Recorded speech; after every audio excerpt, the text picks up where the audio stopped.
이어서 12주차 2차 시 수업을 진행하도록 하겠습니다. 의사소통, 12주차에는 커뮤니케이션, 의사소통에서 수업을 진행하고 있습니다. 우리는요, 창의적인 소통, 어떻게 하면 창의적인 소통을 잘할 수 있을까? 조직 내에는요, 소통이 세 가지가 있다는 거예요. 업무적인 소통, 창의적인 소통, 정서적인 소통, 이 세 가지로 나뉠 수 있다라는 거죠. 그래서 우리는 업무적인 소통은 뭐냐? 어떤 것들이 문제들이 발생하고 있느냐? 애매하고 일방적인 업무 지시와 부적절한 피드백을 통해서 어때요? 이런 문제점들이 소통의 문제점들이 드러나는데, 애매하고 일방적인 업무 지시로 해서는 이런 것은 핵심 메시지로 승부하면 이러한 부분들을 소통을 활성화할 수 있다는 거죠. 그리고 부적절한 피드백, 긍정적인 피드백을 적절하게 잘해서 소통이 쉬워지도록 해야 되는데, 피드백도 늘 부정적인 피드백이 주로 했을 때 이런 문제가 생긴다. 업무적인 소통으로서 주요 문제가 애매하고 일방적인 업무 지시, 부적절한 피드백이다. 이어서 창의적인 소통은 뭘까? 협력이 잘 안 되고 있다. 너무 자기 부서만의 이기주의로 가고 있다. 이런 문제는 어때요? 이 부서 이기주의를 타파하고 공동 목표를 제시함으로써 소통의 활성화를 가져올 수 있도록 하는 게 중요하다. 그리고 경청, 잘 들어주는 거고 쌍방향 의사소통이 부족하다. 경청하고 쌍방향 의사소통이 부족하다. 이럴 때는 어떻게 해야 될 것인가? 끝까지 경청하고 신중하게 판단하는 이러한 창의적인 소통에서의 문제를 이렇게 공동 목표를 제시하고 끝까지 경청하고 신중하게 판단함으로써 소통의 활성화를 기할 수 있다. 그리고 정서적인 소통으로서 경영진이나 상사의 고충 해결이 미흡하다. 이럴 때는 직원들이 뭐가 어려움이 있는 건지, 직원이 세심한, 숨겨져 있는 그런 고충이 진짜 무엇인지를 알아간다는 거. 이거 참 중요하다. 그리고 항상 보면 어때요? 정서적인 소통에서 문제점이 나타난 것은 칭찬과 격려가 부족하다. 정말 칭찬에 좀 약하다. 이런 부분들이 많은데 이런 것은 칭찬과 격려로 리더의 긍정적인 이런 감성을 불러일으켜서 스스로 자율적으로 어떻게 일도 잘하고 서로 소통이 될 수 있는 정서적인 소통의 활성화를 기할 필요가 있다. 그래서 소통은 어때요? 말하는 사람과 듣는 사람이 있어야 돼. 구성 요소일 때.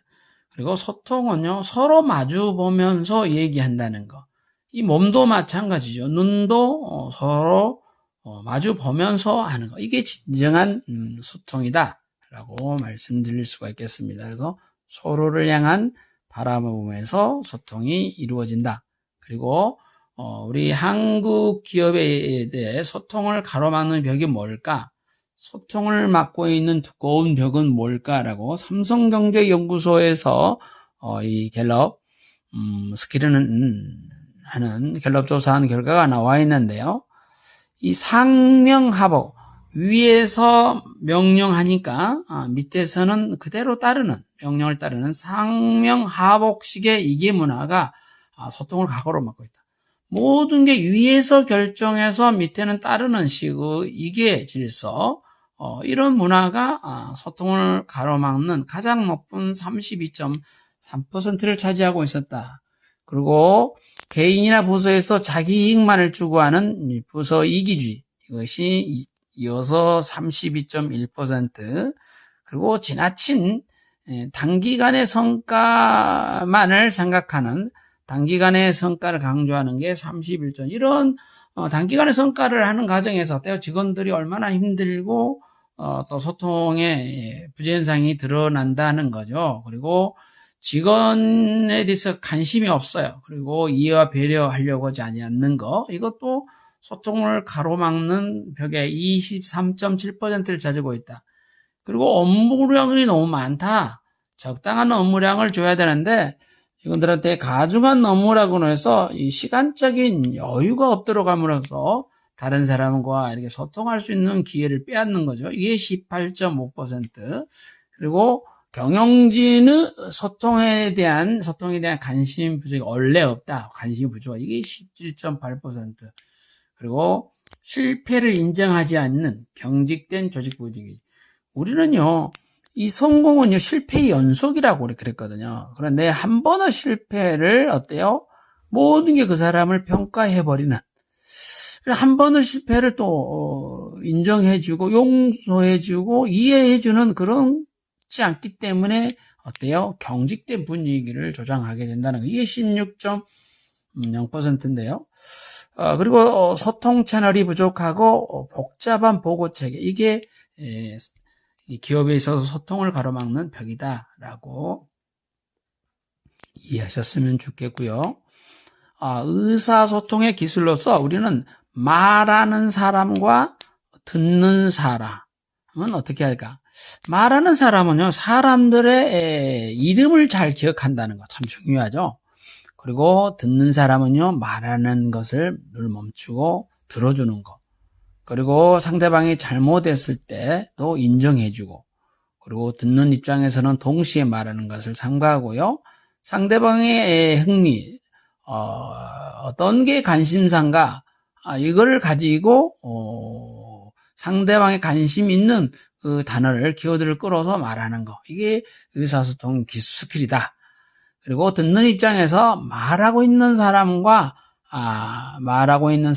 마음으로 또 공감하는 거, 이게 중요하고요. 말하는 입장에서는 다른 사람을 체면을 지켜주는 거, 또 다른 사람의 의견을 존중해주고, 칭찬과 진솔한 감사를 늘 수시로 전하고, 그리고 또 말하면서도 질문하는 거, 그리고 직접적인 지시를 하지 말라는 거죠. 그리고 예의 바르게 얘기를 해야 되고, 또 격려하면서 늘 얼굴에 하나 미소를 잃지 않도록 하는 거 참 중요하다고 그랬죠. 그리고 상대방으로 하여금 어때요?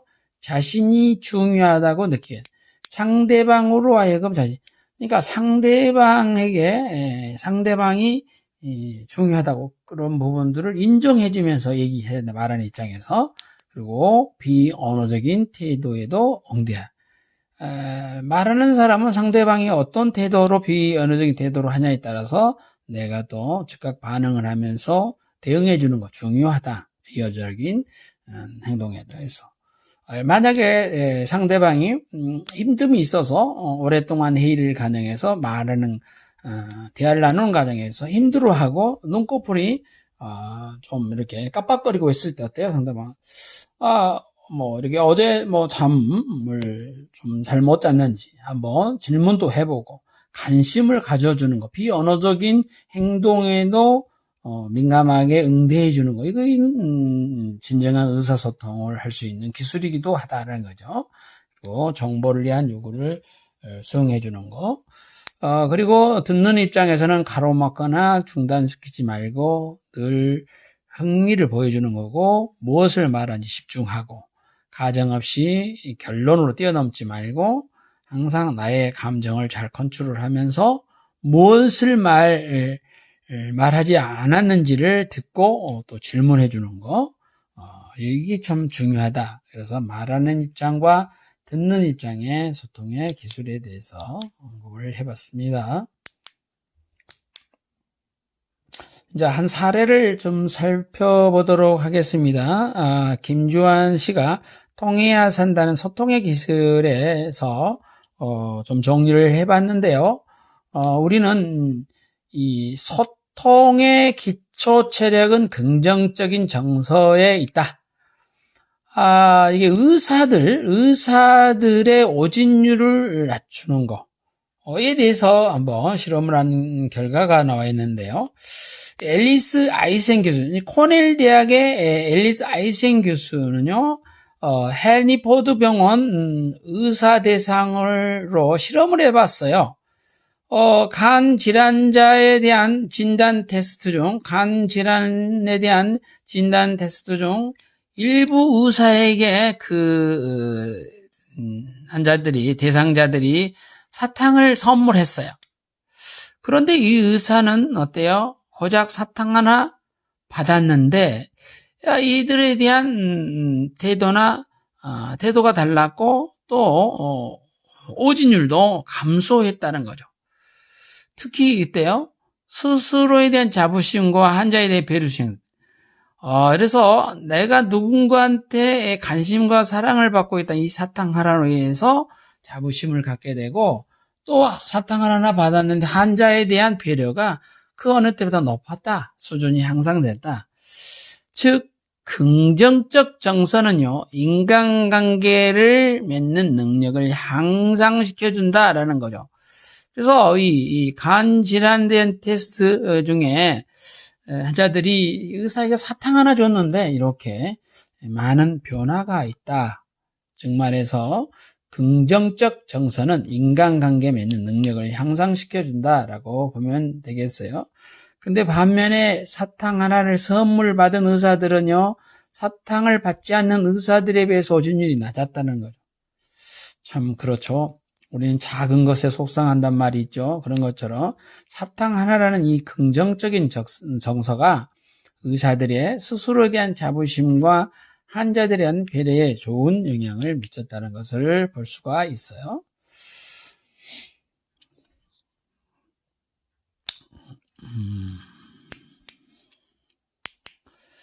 그리고 이게 이 초보 골퍼하고 프로 골퍼의 뇌를 촬영하는 뇌 영상 촬영한 자료인데요.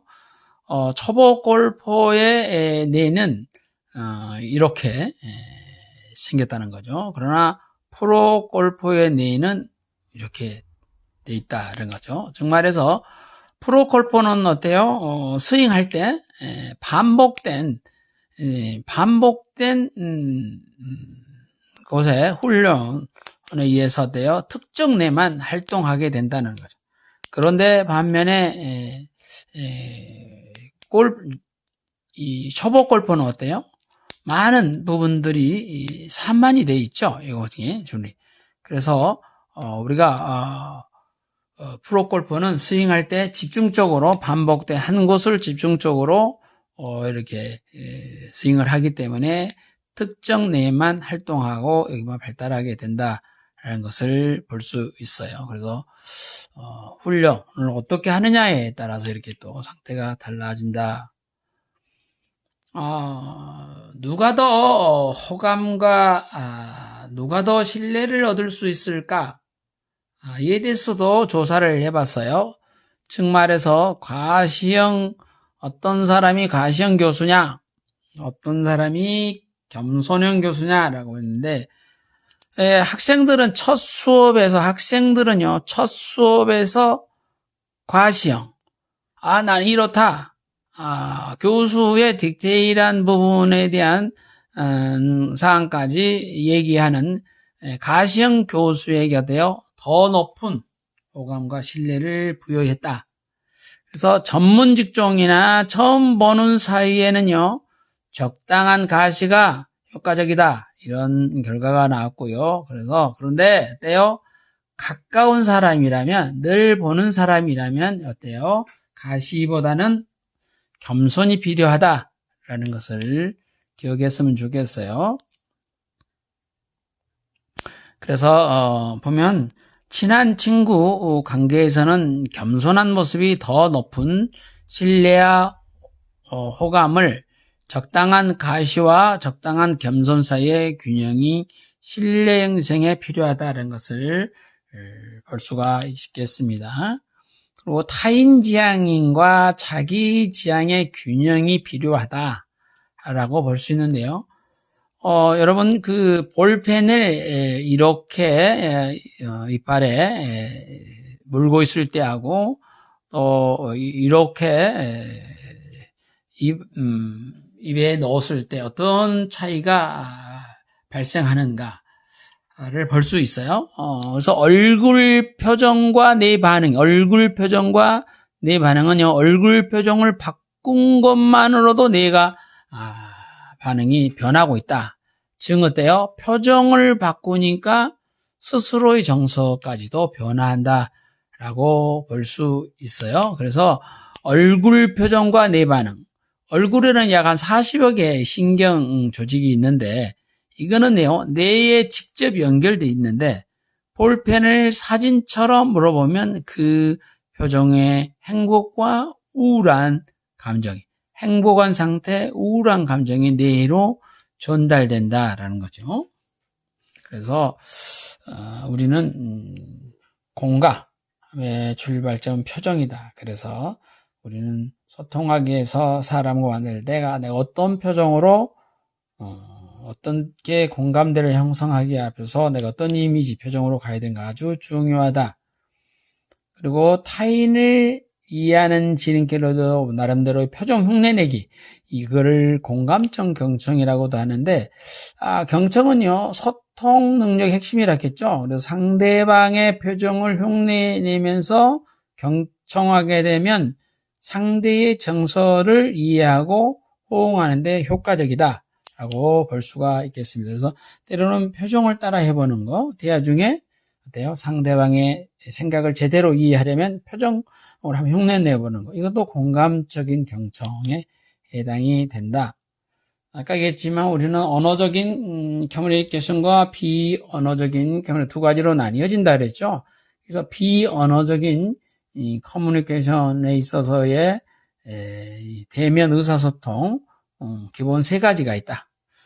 즉 말은 약 한 7%, 말의 내용인 이런 말에 따라서는 7%의 이런 그 결과가 나왔고요. 말하는 방식, 또 음성이 어떠느냐, 예를 들어서 한 38%.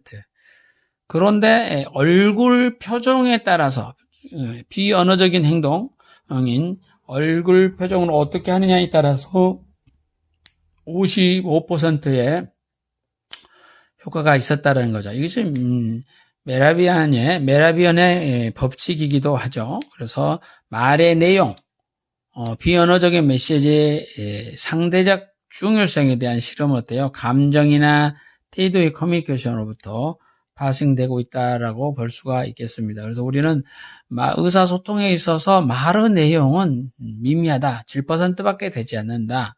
그러나 시각적인 바디랭귀지, 비언어적인 커뮤니케이션이 상당히 많은 부분을 차지하고 있다라고 보면 되겠습니다.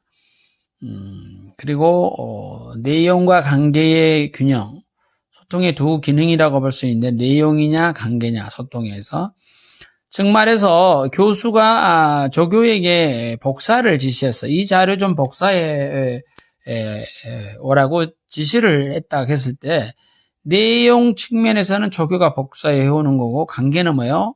나는 교수고 당신은 상대방은 조교다. 나름대로 이런 관계에서, 관계 측면에서 생각. 그래서 관계의 소통과 내용의 소통 두 가지로 나뉘어질 수 있는 것을 볼 수가 있다. 그래서 내용과 관계의 균형이 참 중요하다. 그래서 결국은요, 균형 감각이다. 때로의 자그마한 욕심도 필요하죠. 그래서 욕심도 필요하고 자신감도 있어야 되는데 어느 한쪽만이 지나치지 않는 욕심과 자신감에 대한 균형점이 있어야 된다. 그리고 때로는 겸손과 가시, 상황에 따라서 겸손과 가시의 균형도 필요하고요. 타인 지향, 항상 타인을 지향적인, 그리고 자기 지향적인, 너무 남만 생각했을 거, 자기만이 생각했을 때 이거는 문제가 생기는 거죠. 그래서 타인 지향과 자기 지향의 균형이 필요하다. 아까 방금처럼 내용과 관계의 균형도 필요하다. 결국은 어때요? 의사소통에 있어서는 균형 감각이다. 균형. 욕심과 자신감, 겸손과 가시, 타인 지향과 자기 지향, 내용과 관계, 균형 감각이다라고 볼 수가 있겠습니다. 그래서 소통의 기술은 결과적으로 균형 감각의 것이다라고 보면 되겠고요. 여러분 요즘 한자를 쓰지 않죠? 이게 굳이 제가 오늘 이거를 얘기하고자 하는 것은요, 좀 의사소통 과정에서 이 한자를 좀 제시해 봤는데 이게 무슨 자일까요? 복잡하죠? 이게 청자, 들을 청자다, 들을 청. 그래서 이 청을 자를 만들 때 어떤 의미로 만들었느냐. 그래서 다른 사람의 말을 들을 때, 는 기가 필요하죠. 이거 기자예요, 이거 기. 다른 사람의 말을 듣는 이 기가 으뜸, 임금왕. 다른 사람의 말을 듣는 것이 으뜸이요, 으뜸이요. 그리고 들을 때는 10개의 눈, 이 눈목자인데 이걸 좀 이게 누워놨는데, 10개, 들을 때는 10개의 눈을 움직여서 하나의 마음심이죠. 하나의 마음을 주시하는 것처럼 들으라. 이런 것처럼 이 청자를 만들 때 이렇게 많은 의미가 담겨져 있다. 그래서 듣는다는 거, 참 어떻게 들어야 되는 것인지에 대해서 중요함을 많이 얘기했죠. 그래서 소통의 정답은 뭐예요? 말 많이 하기보다 많이 들어주는 거예요. 많이 들어주는 거. 그래서 소통의 길은 어디에 있다고요? 많이 들어주는 것에 있다라고 보면 되겠습니다. 그래서 서울시청 앞에는요, 이렇게 대형 사람의 귀 모양의 조각, 설치물이 있어요. 시설물이 있어요. 이거는 이 조각 작품은 손색 없는 이 대형 귀. 그래서 예상대로 시민의 소리를 청취하는 서울의 귀, 이런 거를 상징하고 있는데요. 이 귀의 이름은 안녕하세요로 디자이너 양수인 씨가 작품인데요. 서울시청을 지나가는 시민들의 목소리를 수집하기 위해서 세워졌는데, 시 행정에 불만이 있는 시민의 목소리, 또 시와 시장에 바라는 시민의 목소리, 다양한 서울 시민 목소리를 이걸 통해서 수집한다는 거죠. 수집하는 용도로 사용하고 있다는 거죠. 그래서 시청 직원들이 어때요? 이 시민의 목소리를 직접 듣고 해결해야 할 부분들을 또 바로 실행하고 있다라고 볼 수가 있어요. 그래서 아까 여기에서 시민의 귀에서 얘기를 하면 다 접수되어서 이렇게 다 정리를, 체크를 한다는 거죠. 이 시스템 구조로 되어 있습니다. 죄송합니다. 또 한자가 나왔네요. 그러나 의사소통 과정에서 이 시간만 쓰도록 하겠습니다. 이게 뭘까요? 어렵죠? 통할 통, 통즉 불통. 통하면 안이불 아플병. 통하면 아프지 않는다. 불통. 통하지 않으면 어때요? 아파버린다. 이게 동의보감에 나온 거죠. 통하면 아프지 않고, 통하지 않으면 아픈다는 거죠. 그러니까 우리는 소통이 되지 않으면 어때요? 우울증도 생기고요. 소통이 안 되면요, 문제가 생기고 건강에 또 문제까지 생긴다는 거죠. 그래서 동의보감, 허준, 우리게 대단한 사람이죠. 허준의 동의보감에 통하지 않으면 아프다 라는 내용을 말씀을 드렸습니다. 그래서 우리는요, 여러분의 앞으로 직장 생활이나 지금 학교 생활 가운데 동아리 모임이나 여러 가지 그 모임, 친구 모임 사이에서 소통이 안 된다는 거 참 어렵다는 거죠. 그래서 소통을 잘하기 위해서 어떻게 해야 되는가? 그래서 요즘은 모든 직장들도 딱딱한 회의보다는 소프트한 여러 가지의 의미를 담아서 이렇게 자유분방한 그런 분위기 속에서 이렇게 회의를 나누고 회의를 하고 미팅하는 것을 볼 수가 있어요. 그래서 이거는 축구 선수들이 이렇게 일렬로 세워놓은 게 아니라 둥그렇게 코치나 감독을 향해서 얘기하는 이런 어떤 자세로, 어떤 형태로 미팅을 하고 얘기하느냐, 이거는 참 중요하다는 거죠. 이 소통할 수 있는 좋은 그런 방법이다라고 말씀드릴 수가 있겠습니다. 대통령 취임했을 당시에 청와대 경내에서 대단하죠. 이게 대통령과 같이 커피를 테이크아웃해서 이 청와대 안에 뜨락을 점심시간에 다니면서 이렇게 차를 마시면서 소통할 수 있다는 거. 이거 대단한 큰 변화다라고 볼 수가 있겠습니다. 그래서 우리는 항상 어떻게 대통령께서 환하게 웃죠. 이렇게 어떻게 웃느냐에 따라서 이 사람들의 마음이 닫혀있던 것이 열릴 수가 있다는 거죠. 그래서 우리는 사람의 마음이 열린 상태에서 대화를 나누고 했을 때 진정한 소통이 이루어진다라고 보면 되겠습니다. 그래서 우리는 상생 소통 리더죠. 우리는요, 서로 소통하고 통합하고 경청하고 상생, 이러한 가운데 상생 소통 리더십이 이루어진다라고 보면 되겠어요. 그래서 소통은요, 진정한 소통은 비운다는 거. 비워야 들을 줄 가득 차면 들을 수가 없어요. 그래서 들어있는 걸 어때요? 이제 듣고 비우고 듣고 들음으로 또 채워지잖아요. 채운 거를 다시 또 비워.